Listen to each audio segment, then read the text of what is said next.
समझौता रद्द हुआ है, इसके बड़े दूरगामी प्रभाव राजस्थान की अर्थव्यवस्था पर पड़ने वाले हैं।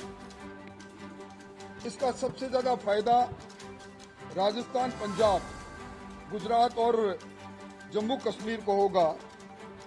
हमारे पास आप सबको मालूम है कि इंदिरा गांधी नहर परियोजना में 649 किलोमीटर मुख्य नहर बनी हुई है।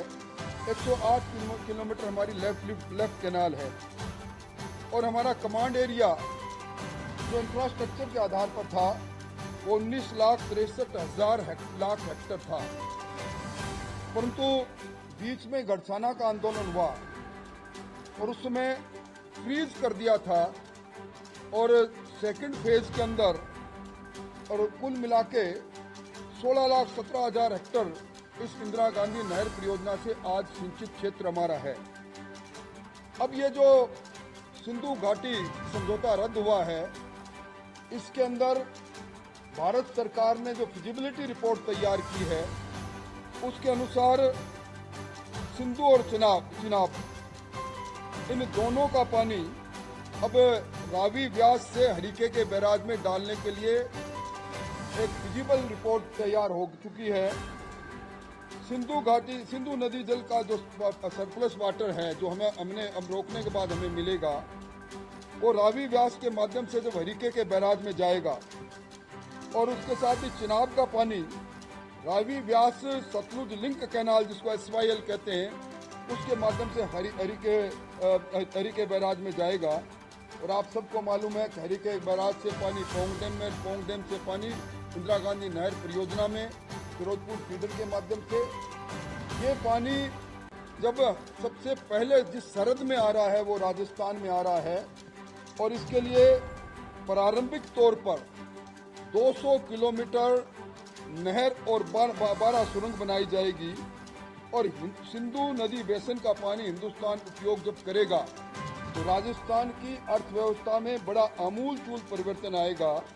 हरिके बैराज से पानी हरियाणा होता हुआ राजस्थान के IGNP सिस्टम में आएगा और उसके साथ ही जो यमुना जल में जो समझौता हुआ है उसके अंदर भी ये पानी आएगा।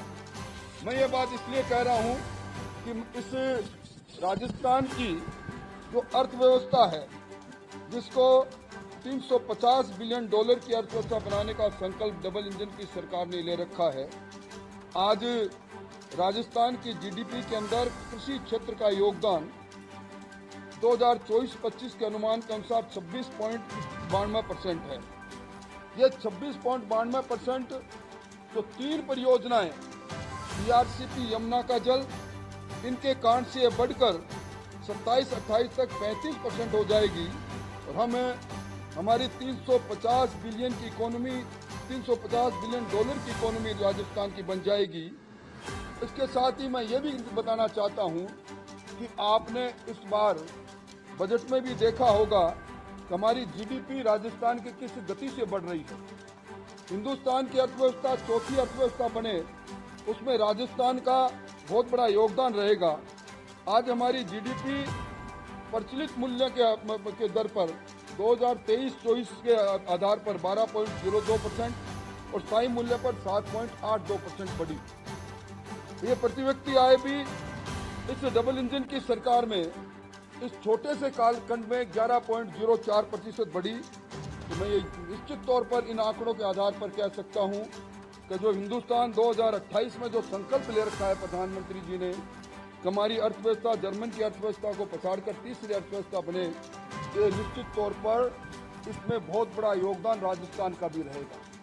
दूसरा जो सबसे बड़ा संकल्प से सिद्धि तक पहुंचाने में राजस्थान के किसानों की बहबूदी के लिए ये किया गया वो है राम जल सेतु परियोजना ERCP, जिसके नाम पर 5 साल तक गहलोत साहब ने बहुत राजनीति की। आज 1.5 महीने में सरकार ने आते ही भजनलाल जी ने 28 जनवरी को PKC पार्वती काली सिंह चंबल के लिए मध्य प्रदेश से MOU किया। 17 दिसंबर को हमने देश के प्रधानमंत्री के कर कमलों से उसका शिलान्यास हुआ। इस परियोजना में आपको मालूम है राजस्थान का 40% हिस्सा 17 जिले, 3 करोड़ 25 लाख की जनसंख्या और 4,03,000 हेक्टेयर में सिंचाई। राजस्थान को जो MOU हुआ है, जिसकी चर्चा कई बार कांग्रेस के लोग सदन और सदन के बाहर करते हैं, उनकी जानकारी के लिए बताना चाहूँगा, 4,102 मिलियन क्यूबिक पानी मिलेगा। ये जो बात मैं इसलिए कह रहा हूँ, ये जो राम जल सेतु परियोजना है, ये निश्चित समय में धरती पर उतरेगी।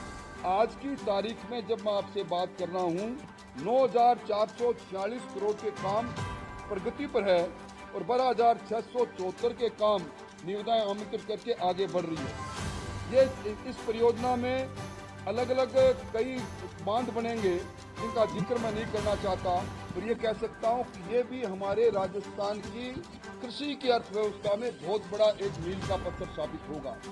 इसी प्रकार यमुना जल, जो 34 वर्ष पहले भैरू सिंह जी ने जो सपना देखा था, वो 17 फरवरी को सरकार के बनने के कुछ माह बाद ही केंद्र सरकार राजस्थान और हरियाणा के अंदर संयुक्त DPR बनाने के लिए समझौता हो गया। और अब इसके लिए चूरू के अंदर हंसियाबाद एक गांव है, उसमें बड़ा डैम बनाने के लिए 342 हेक्टेयर की भूमि की आवंटन का काम भी लगभग पूरा हो रहा है। ये ताजावाले से शेखावाटी चूरू सीकर धुंधलू में पानी आएगा, 54,400 करोड़ लीटर आएगा और 20,000 का प्रोजेक्ट ये भी समय पर पूरा होगा। ये ताजावाले हेड से 3 अलग अलग पाइपलाइन से पानी आएगा। और ये भी आपको स्मरण होगा कि कांग्रेस पार्टी इसके बारे में कई प्रकार की टिप्पणियां करती है, पर वो ये नहीं बताती। हरियाणा के चुनाव में कांग्रेस ने घोषणा पत्र में ये कहा था कि अगर कांग्रेस सरकार हरियाणा में बनती है तो यमुना जल समझौते को हम सिरे से खारिज करेंगे। और इसी प्रकार पंजाब के अंदर कांग्रेस ने अपने चुनाव घोषणा पत्र में कहा था कि अगर कांग्रेस की सरकार बनेगी तो 1985 के उस समझौते को, जिसको लोंगेवाला अकॉर्ड भी कहते हैं, जिसमें हमें 8.6 MA पानी हमें मिलता है पौंग से, उसको हम रद्द करेंगे। इसलिए मैं कहना चाहता हूं कि ये दोनों योजनाएं जब बनेगी तो चूरू के अंदर 35,000 हेक्टेयर और झुंझुनू में 70,000 हेक्टेयर और दोनों के गांवों को पानी मिलेगा। इनके किस कारण से राजस्थान की GDP बढ़ेगी, राजस्थान की GDP में कृषि का योगदान बढ़ेगा और हम $350 बिलियन की इकोनॉमी बनने के लिए और आगे बढ़ेंगे। राजस्थान का बहुत बड़ा हिस्सा इसके अंदर है।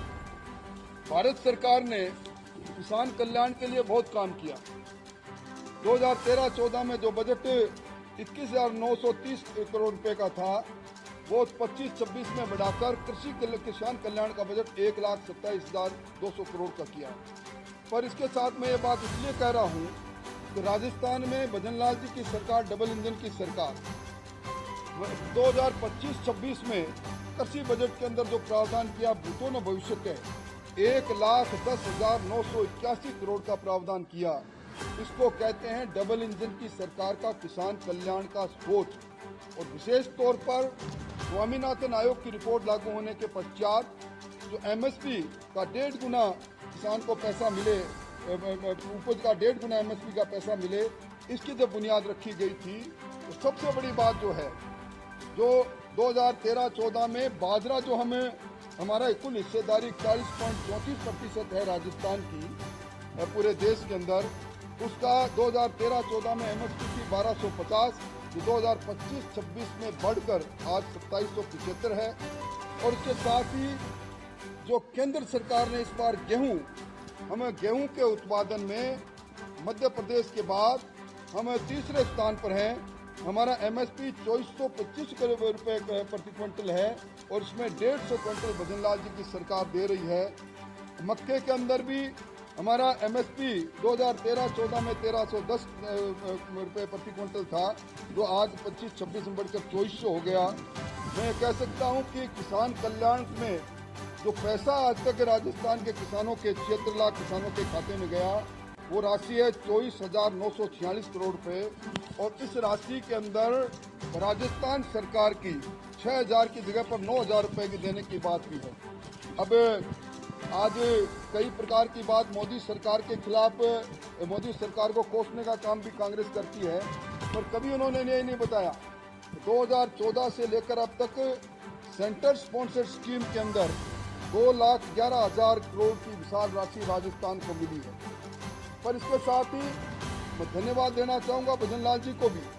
राजस्थान में कैपिटल एक्सपेंडिचर जिसको हम कहते हैं पूंजीगत व्यय, वो 2025-26 में 53,686 करोड़ की विशाल राशि को रखकर राजस्थान के अंदर आधारभूत संरचनाएं विश्व स्तर की हो, इसकी बुनियाद उन्होंने रखने का काम किया।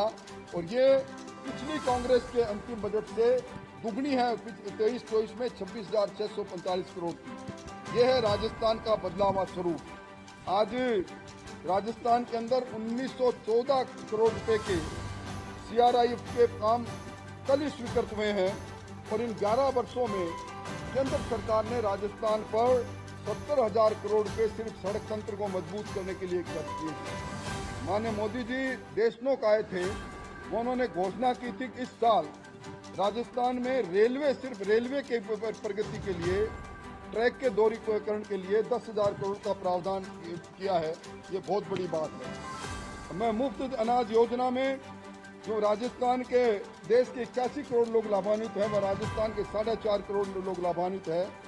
और 12 करोड़ शौचालय राजस्थान हिंदुस्तान में बने हैं। राजस्थान में 87 लाख बने हैं। विशेष तौर पर प्रधानमंत्री आवास योजना में इस वर्ष राजस्थान को 18 लाख नए मकानों की स्वीकृति मिली है। और इससे पहले अब तक राजस्थान में 23 लाख प्रधानमंत्री आवास योजना की स्वीकृति मिल चुकी है। राजस्थान वो प्रदेश बन जाएगा। मुख्यमंत्री जी ने जो राजस्थान के अंदर अंत्योदय योजना प्रारंभ की है, राजस्थान में BPL से नीचे के जीवन पर यापन करने वाले लोगों को ऊपर लाने के लिए, उसमें ये मील का पत्थर साबित होगा। राजस्थान में आने वाले समय के अंदर एक भी गरीब ऐसा नहीं रहेगा जिसके सर पर छत नहीं हो। जल जीवन मिशन के अंदर कांग्रेस के समय के अंदर जो घोटाले वे किसी से छुपे हुए नहीं। और अब तक राजस्थान में 51 लाख घरों में स्वच्छ जल का प्रबंध हो गया। ये भी बहुत बड़ी राजस्थान को सहयोग है। 1 करोड़ 16 लाख लोग इस योजना, आयुष्मान योजना में 5 लाख तक का मुफ्त में इलाज ले रहे हैं। 23 मेडिकल कॉलेज और ये जो PM सूर्य मुफ्त योजना, इसमें 40,000 घर इससे जुड़ चुके हैं। 3 तलाक जैसी कुप्रथा, मैं शेखावाटी से आता हूँ जहाँ बड़ी संख्या में अकलियत के लोग रहते हैं। आज हमारी अकलियत की बहनों को सुरक्षा चक्र इस 3 तलाक की कुप्रथा के समाप्त अंत होने से मिला है।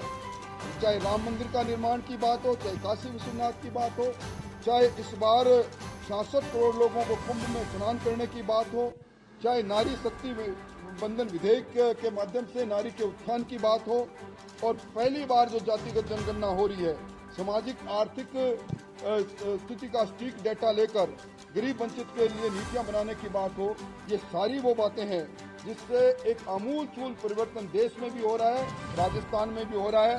मोटे तौर पर मैं कह सकता हूं कि इन 11 वर्षों में जो जहां एक और पूरे देश के अंदर आत्मनिर्भर भारत की मजबूत बुनियाद रखी है, वहीं राजस्थान भी अपने डबल इंजन की सरकार के अंदर भी इन केंद्र सरकार के सहयोग से हिंदुस्तान की इकोनॉमी में बहुत बड़ा योगदान देगा।